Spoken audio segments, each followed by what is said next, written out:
سراقہ 3 روز حفاظت سے غار میں بسر کر کے مدینہ کو روانہ ہوئے اور عام راستہ چھوڑ کر سمندر کے ساحل کی راہ اختیار کی۔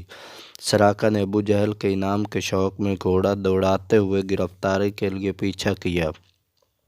قریب پہنچا تو سرور عالم صلی اللہ علیہ وسلم اس کی طرف متوجہ ہوئے اور بد دعا کی۔ سراقہ کا گھوڑا گھٹنوں تک زمین میں سما گیا۔ سراقہ نے معافی چاہی، گھوڑا اصلی حالت میں آ گیا۔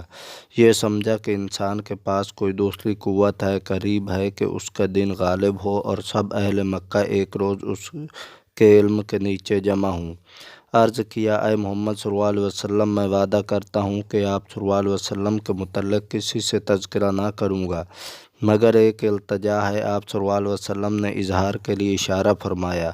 اس نے کہا کہ آپ صلی اللہ علیہ وسلم ایک عہد نامہ لکھ دیجئے کہ اگر مکہ پر آپ صلی اللہ علیہ وسلم کا قبضہ ہو تو مجھے امان ہے۔ آپ صلی اللہ علیہ وسلم نے صدیق اکبر کو اشارہ فرمایا اور عہد نامہ لکھ کر اس کو دے دیا۔ سراقہ واپس گیا اور مکہ میں ابو جہل وغیرہ کو طیف الحیل سے پیچھا کرنے کی کوشش سے روکا اور ان کا سارا مکر و فریب خاک میں مل کر رہ گیا۔